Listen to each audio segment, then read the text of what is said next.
අල්ල වෛද්‍යවරුන් හැටියට මේක අපිට ඉතා විශාල වැදගත්කමක් තියෙනවා. මොකද මේ අනතුරු වුණාට පස්සේ එන ලෙඩ වෙන්නේ අපිට ආරෝග්‍ය ශාලාවලට.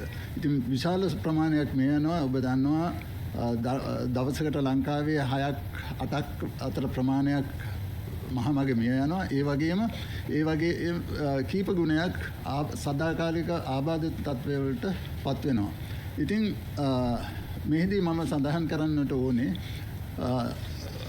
ලෝක සෞඛ්‍ය සංවිධානයේ දත්ත අනුව අනතුරු තමයි අවුරුදු 40ට අඩු මිනිසුන්ගේ මාරය.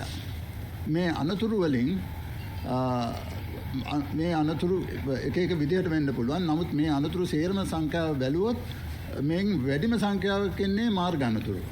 ඉතින් දැන් ඒ මාර්ග අනතුරු ගැන සඳහන් කරනකොට ලෝකයේ දත්ත අනුව දවසකට මිලියන් 1.3ක ප්‍රමාණයක් මිය යනවා දවසකට මේ වර්ෂයකට.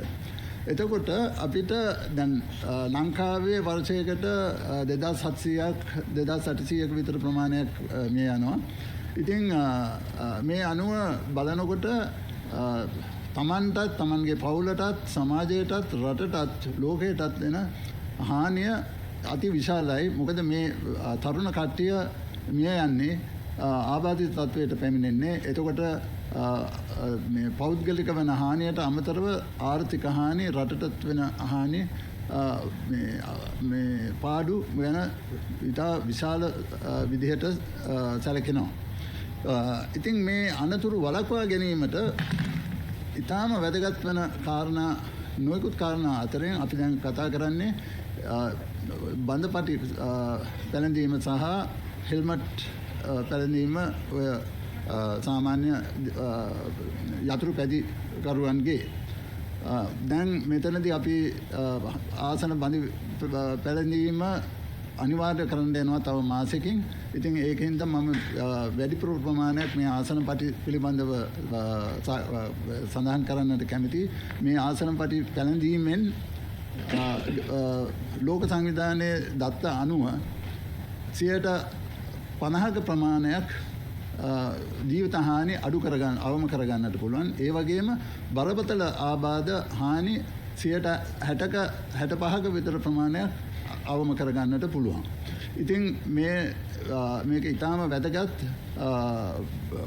හැම දෙනාම පිළිපැදවීමත්. අනිත් එක ඉස්සරහ රියදුරු මහතා සහ ඉස්සරහ සීට් එකේ යන කට්ටිය විතරක් නෙවෙයි පිටිපස්සේ සීට් එකේ යන කට්ටියටත් මේ පැළඳීම ඊටාම වැදගත්. මම දැන් ලංකාවේ හැටියට මේක පටන් ගන්න මහා මේ අධිවේගී මාර්ගවල වලින් පටන් ගන්නට යන්නේ. නමුත් ඊට පස්සේ මේක අනිත් මාර්ගවලටත් පාවිච්චි කරන්න පුළුවන්.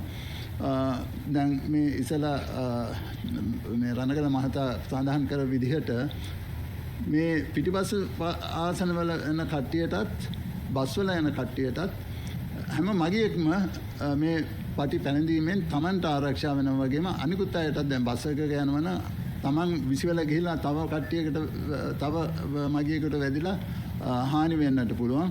ඉතින් ඒව සේරම අවම කරගන්නට ඉතාම වැදගත් වෙනවා.